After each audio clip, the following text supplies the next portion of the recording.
Good evening, peoples, and welcome again to my living room with me and Gingersnap, who I am trying to convince to sit quietly on the heated blanket over here on the pillow.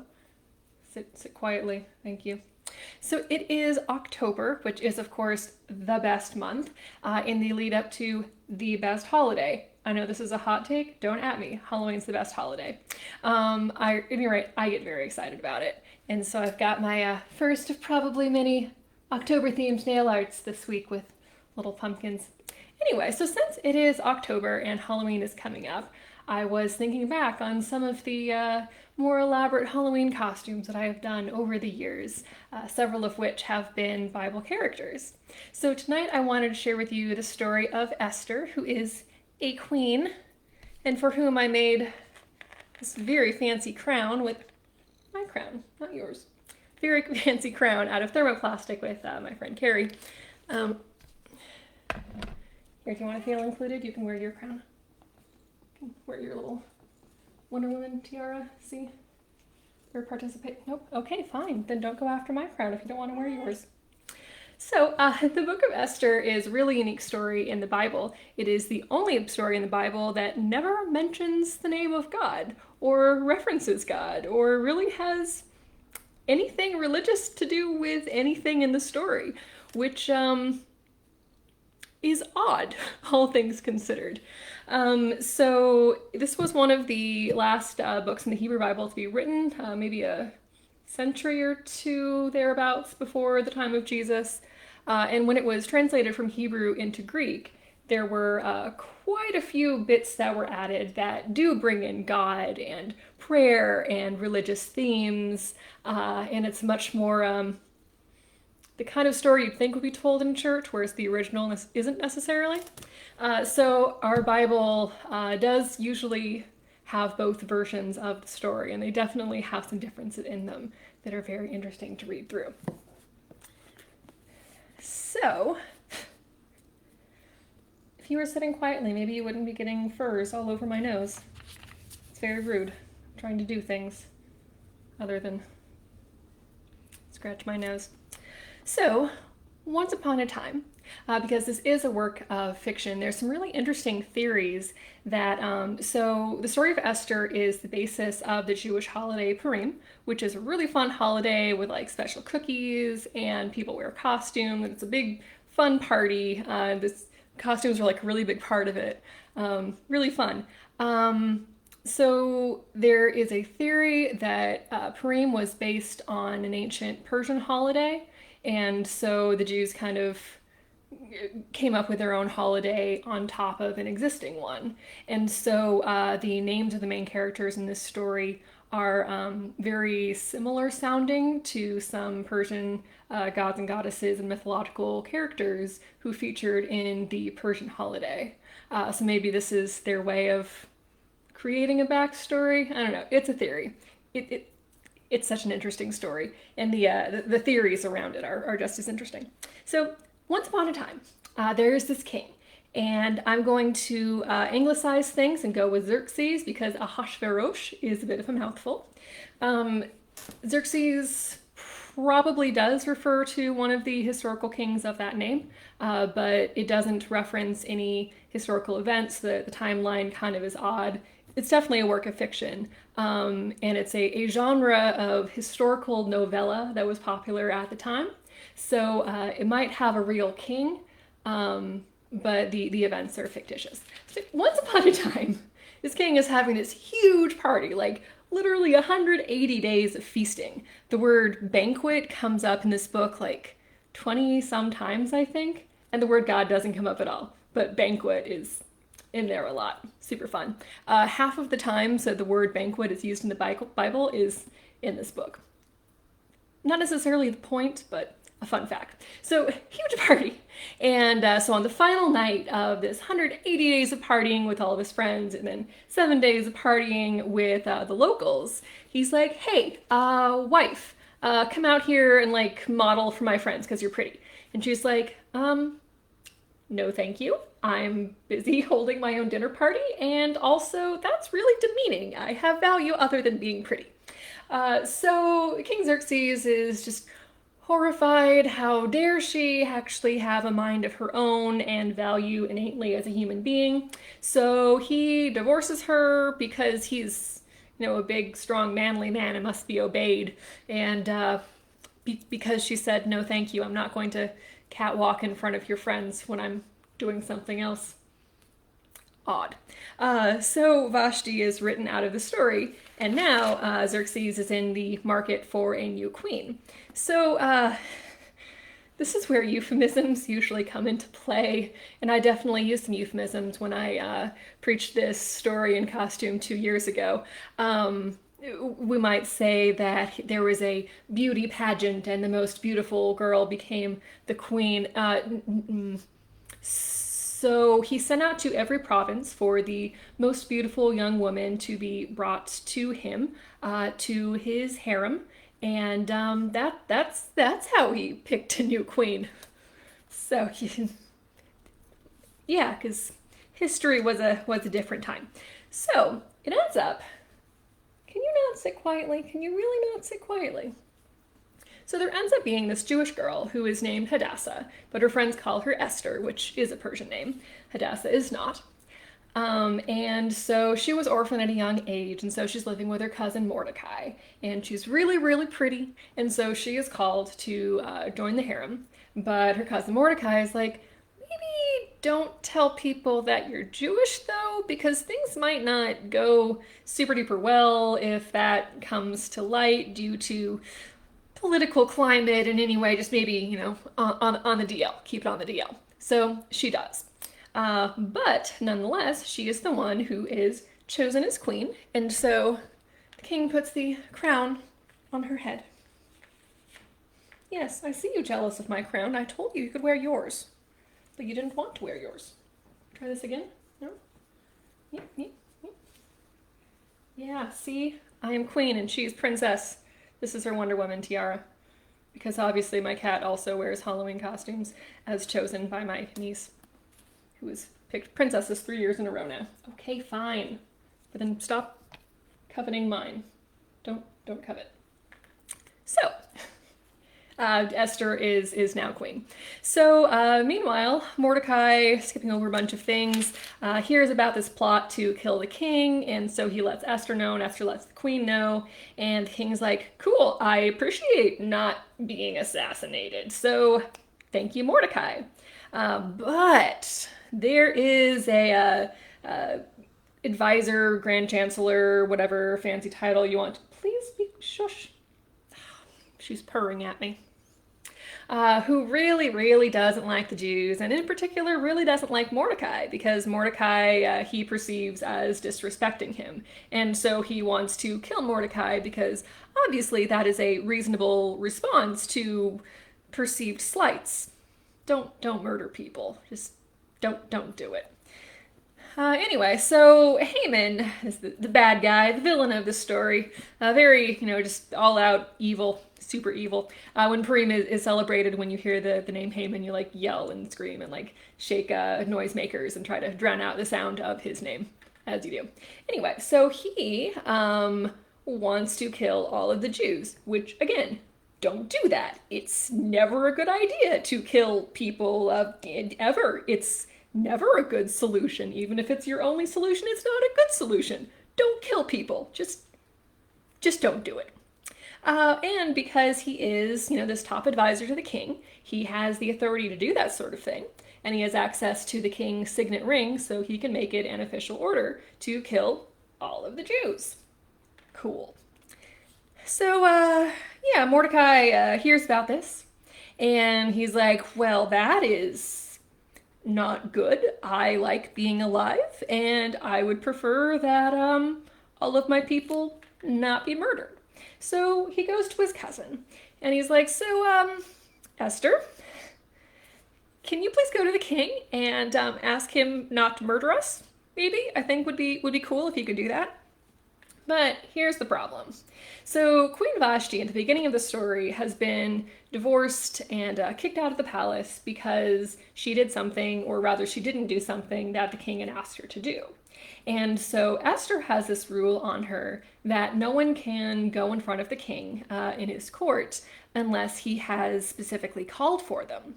And she knows that, bad things have happened in the past when Xerxes' wives have disobeyed him. And so she has a very real concern that even if she goes and tries to beg the king not to slaughter all of the Jews, she might not even be heard, and something bad might happen to her in addition to everybody else, even if he doesn't know what it was that she was going to be asking. But Mordecai's like, dude, you're the best chance we got. Like, maybe somebody else will come up and save us. Maybe there will be an armed rebellion. I don't know. Like, maybe it'll be a military success instead of a diplomatic one of you asking the king to help us. Maybe we won't all die, but you are the best shot that we have. So here is where things get, I guess, slightly religious, maybe. She says, well, I will go to the king, even though it's against the law, and if I perish, I perish. And so she fasts for 3 days, and she asks all of her maids to fast, and she asks her cousin to ask all of the Jews that he knows to fast, also in solidarity with her. So fasting is not a spiritual practice super commonly practiced in today, especially in Protestant churches or Presbyterian churches. But in the ancient world and in, even fairly recent centuries, it was. So self-denial, kind of a bodily practice of remembering at every moment that there is something that you are focusing on, because being hungry has a way of reminding you that you're hungry. I don't know that that sentence worked, but I'm going to hope that it did. So it can be one way to pray if that's something that is meaningful to you. And so she's fasting for 3 days to prepare herself before she goes to the king. And so when she does, in the later Greek translation, she faints in front of him. And so what stays his hand and makes him merciful towards her is that he's like, oh my goodness, my young, beautiful wife, she's so fragile and she is fainted and she's so pale and I must help her. And that's what brings him to listen to her. That doesn't happen in the Hebrew version, but because the image of the beautiful, pale woman fainting in the court is a really beautiful image that often is shown in artwork of Esther because it's more dramatic. Anyway, so he's like, well, hi, Esther. I hadn't planned on seeing you today. How's it going? What's up? I'm paraphrasing here. So she asks for him and Haman, the evil advisor, to join her for a dinner party. And he's like, oh, that's what you were asking? I was prepared to give you up to half my kingdom, but yeah, of course I'll come to dinner, sure. So he and Haman come to dinner, and he's like, my queen, what is it that you would wanted to ask me? And she's like, that you come to another dinner. I think there's 3 dinners altogether. And then finally she makes the point of asking him not to kill all the people. So meanwhile, this is kind of it's a historical novella within the Bible. So meanwhile, one night Xerxes can't sleep. Relatable. And so he has someone read to him the royal history book, which, I guess that would put you to sleep. Why not? And so he remembers that a while ago, Mordecai had saved his life by stopping this plot to have him killed. And he never really fully thanked Mordecai for doing that. So the next day he goes to Haman. He's like, hey, Haman, if there were someone that you really wanted to honor and give thanks to, how would you go about doing that? So Haman assumes that the king is talking about him. He's like, oh, well, I would dress him in the king's royal robes and parade him through the city and make sure everybody knew that this man, was like best buds with the king. And so the king's like, yeah, sure. Sounds like a good idea. Yeah, go do that for Mordecai. Haman's like, well, crud. That wasn't my plan. So he's really not happy about this, but it's a funny interlude. Anyway, so finally, the king is like, Esther, you keep inviting us to dinner, which, I mean, thank you, great dinner, lovely, awesome, wonderful, good food. What is it that you want from me? I would give you up to half of my kingdom. You are my wife. I really like you. And so she asks that he spare her life and that of her family and that of all of her people. And the king is like, oh my goodness, what? Why is this in question? Who would kill you and all of your people? What? No, I don't want that to happen. And so she explains that she is Jewish. So now the truth comes out that she's Jewish, and that Haman has devised a plan to kill all of her people. So the king goes into a rage, which, yeah, the king is very upset, and so was Gingersnap in jumping down off of the electric blanket, which I thought you liked warm places. Whatever. There's no pleasing some cats. So obviously he's very upset at Haman, who ends up being executed, as you do. Again, not the best solution. Don't kill people, but this was the ancient world, and there were limited means of distributing justice. So the day is saved. The edict can't exactly be overturned, but the Jews are told in advance that people are like on their way to kill them, and so they are able to arm and defend themselves, and so people die, just not all of the Jews, which is a happy ending in the ancient world. Not necessarily. I wouldn't necessarily consider that to be a happy ending, but again, it's a historical novella. So a lot of things go on in this book. I mean, there's a harem, and there's eunuchs, and there's people killing each other, and weird executions, and all sorts of plotting and scheming and lying and secrets and manipulation.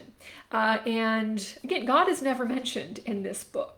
So a lot of people or scholars have tried to justify that, or have really gone through and, well, in this line, if you pull out these letters, that's the name of God. Maybe that was on purpose. Maybe it wasn't. I don't know. Or the word Esther maybe ties into a similar sounding Hebrew word of God being hidden. Maybe it's alluded to in a previous book that God's going to be hidden, and then see, it sounds like Esther, so God is hidden, but God is there.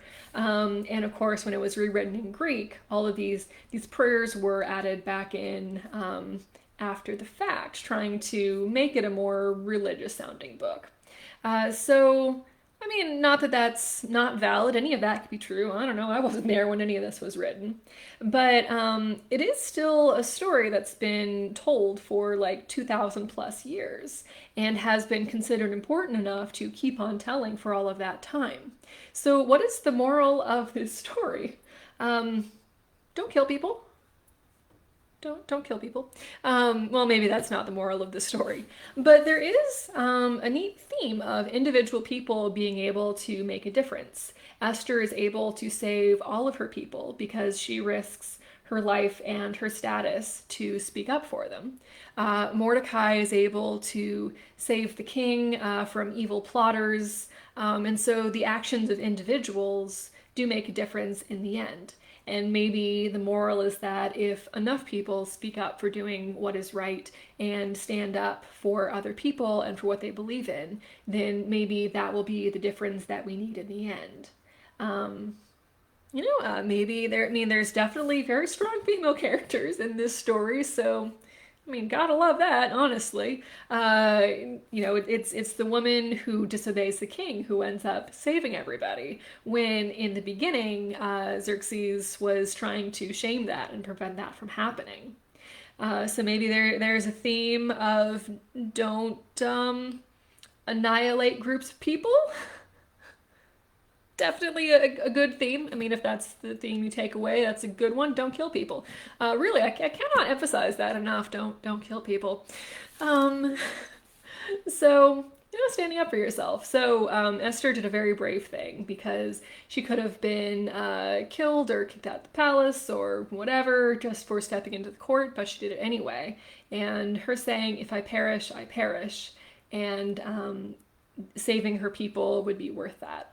So it is a powerful story. So Purim is a very fun story and a fun holiday around a really interesting story.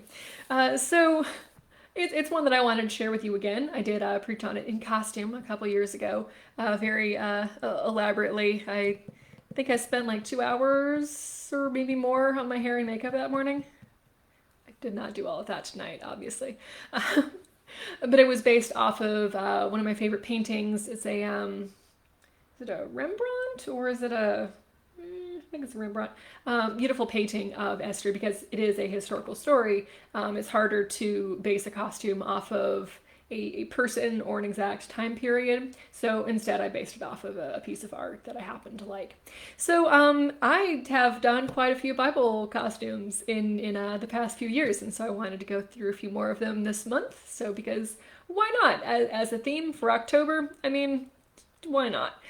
So we'll be back next week with another one. Hopefully the cat will be more amenable next week. Hopefully. I have no idea where she's gone off to at the moment. So from on her behalf and mine, good night, and I hope that you are all doing well.